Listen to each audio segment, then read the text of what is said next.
Hi, it's your girl Carmen, and I'm back. For this month, I am discussing dating and my experience that I've had, how I've grown, and the things that I've learned. So it says dating and learning who I am. You are beautiful, you are smart, you are loving, you are adventurous, you have a great personality, you love your family, you have values and good morals, you are a hard worker, you are God's girl, you are epic, you are the shit, you deserve good shit, and don't you forget. One might be wondering what is going on. I've never heard or read to hear Carmen say those things. Well, these are the things that I had to remind myself when I get lonely. And I want to be honest, and I want to talk about dating and how being single in the mid 40s have been for me. And for me, it's been hard. It's been a journey. Some days I have to speak those affirmations in order to keep smiling and not to cry. In my mind, I thought I'd be married forever, but that's not how it ended. I've been divorced for 10 years, and I would say that dating is not for the weak. When you're dating, you learn more about yourself. You learn things about you that you didn't know that were then. You learn that you might not be as great as you thought you were in your mind. And you just might need to work on things in order to be the healthy person for the person of your future. I will say after my divorce that I was not fit for anyone. I was damaged. I was hurt from things that happened in my divorce. I was walking around with bitterness, hurt, anger, and distrust inside. I knew I had to let those things go. How could I be healthy for a man that might have been interested in me?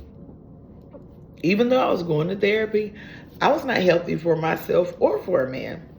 I had to work on a lot of things I was holding within. I was saying to myself, my friends, and even to God that I was ready to be in a relationship again. In actuality, I wasn't ready. And to be honest, complete healing took me longer than what I anticipated. Truthfully, I say that I only became the best version of me within the last 2 to 3 years. And each day, I still strive to be a better version of me. After I was at a good place mentally, I decided that I'd jump into the dating pool. I wish someone would have warned me what dating later in life is really like. My ex-husband and I dated in high school, and when we were divorced, I was in my 30s. Remember, I wasn't healed until I was in my 40s. So I missed out on decades on what to do. I really was clueless on the norms of dating. I was thinking that the men I were dating were on the same wavelength as me. I desired to have a long-term committed relationship that would lead to marriage.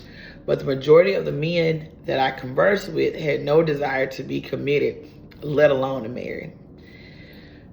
The problem is not because of lack of availability. According to the census, there are 51.4% African American men and 47.5% of African American women that have never been married. I feel that with today's society that people are living together longer instead of marrying.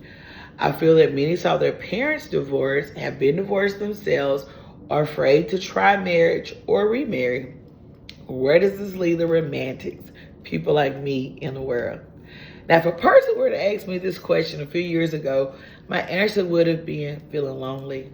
But I'm thankful that I'm in a better mental place. So I decided to try dating apps.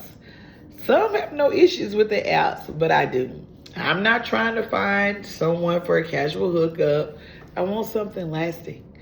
I don't like the feeling of sending in a like in whatever form the app designed and not receiving a match back. When I didn't get a match back, I take it personal. I wonder what's wrong with me. It didn't matter that I put an X on another person. I was just thinking about the one that I gave the reaction. And honestly, the dating apps made me feel as if I was rejected. I had to realize that I was not everyone's cup of tea, and that was okay. But when dating apps didn't work, I resorted back to familiarity. My justification was why I learned someone new when I could have a situationship with someone from my past. We aren't dating, but he's there when I need him. We laugh, we talk, we vent to each other. When we want sex, we pleased each other. I knew that I couldn't continue to do that either. Eventually, I desired more for myself. As much as I said that it didn't bother me, it did. I felt that each time I left his house, that I left a part of me there. And in order for me to be completely healed, I couldn't do situationships either. I feel that is one of the reasons that God moved me from Mississippi. As much as I said that I would stop, I would return back every few months. With me moving 12 hours away, I couldn't pick up the phone to send a text or a call to ask, can I come over? I know that God knew my heart, and God had to remove me from this situation for him to answer the desires of my heart. And I did try another dating app when I moved to Florida. I realized that it is a man's prerogative to like what he likes, and it's fine for me to like what I like.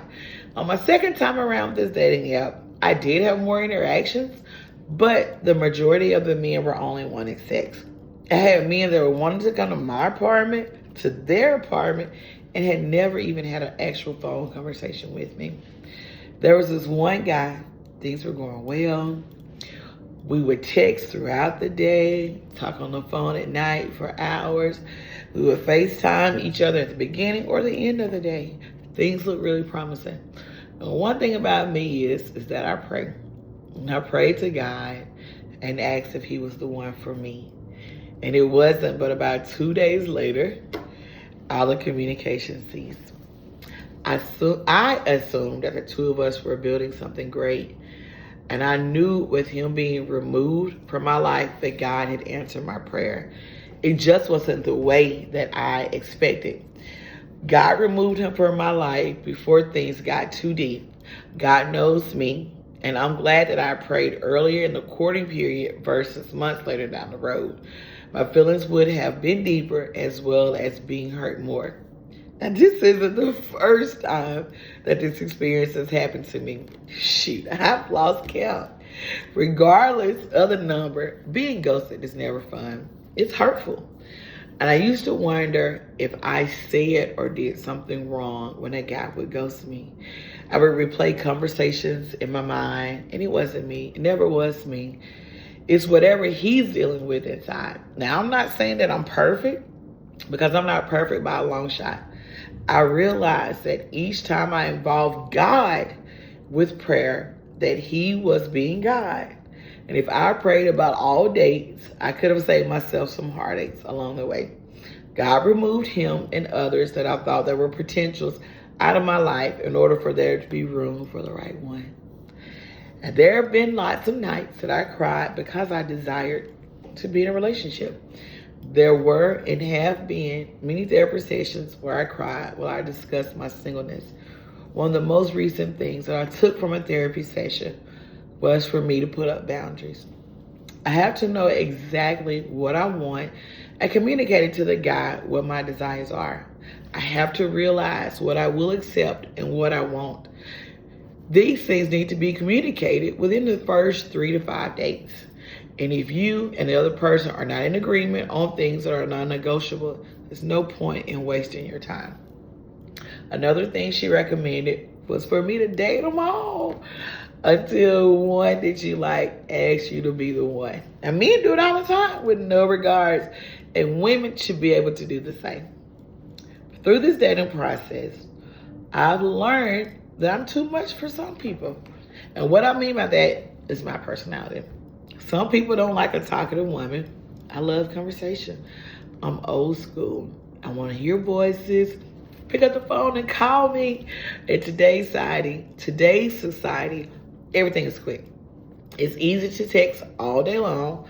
It's okay to send a text message while we're at work or have things going on. But some point on in the day, I need him to call me. My way of communication might scare men away. If I'm asking questions to get an understanding, he may take it as me nagging. But I know the difference of communication and nagging. Have I ever been a nagging woman? Hell yeah. I'm not perfect, but effective communication is best for any relationship. I learned that I might be intimidating to some men. it might appear that I have it all together because I have certain things and I do certain things on my own. And me, I like to provide. And one might wonder, well, what can he provide if I have it all? But to be honest, I don't have it all. I desire companionship. I desire to be a team with my partner. And it would be me and him against the world. I learned that dating apps at this moment aren't for me. And for me, I get anxiety waiting to see if the guys that I gave a heart or a like is going to give me a reaction back. I don't like giving out my maximum hearts each day and not getting one back. Some people love dating apps, and the dating apps have worked perfectly for them. I know a lot of people who've had great success with them, and I'm truly happy for those people. But in this process, I did have a huge moment of revelation. I was taking not getting likes back as rejection, and one of my friends asked me why. I couldn't give her an answer. All I can say is that I did not know why. And this week in prayer, the answer was revealed to me. I took my divorce as me being a failure. I thought of the men on the apps as not wanting me, as being rejection. And after having this revelation this week, I decided it was best for me to pause my profile, log out the account, and have some more therapy sessions. I've heard this statement before, that you have to learn yourself and be comfortable in your singleness before God will send you your mate. It really is true. I'm learning myself more and more each day. I'm becoming a better version of myself each day. I learned that there will be ups and downs. That doesn't mean that I stopped wanting love. Just because one man didn't work out, I learned that means he wasn't the one. Remember the guy I mentioned to you earlier? The craziest, the most absurd thing happened this week. He sent me a message saying that he missed me. Now, the old me would have been happy and wanted to hear the excuse he had to say. The old me would have been so lonely that I would have believed what he said and given him another chance. But not this time. Not this Carmen. Not this Carmen that's learning, processing, and trying to do God's will. This Carmen here is healing and becoming the woman that God wants her to be for her future husband. This Carmen knows that she deserves so much more than what he can give. This Carmen knows that she's the shit. This Carmen knows that she deserves good shit. This Carmen knows that she isn't gonna stop until she has it. Hope you enjoyed. Be blessed. Until next time. Bye.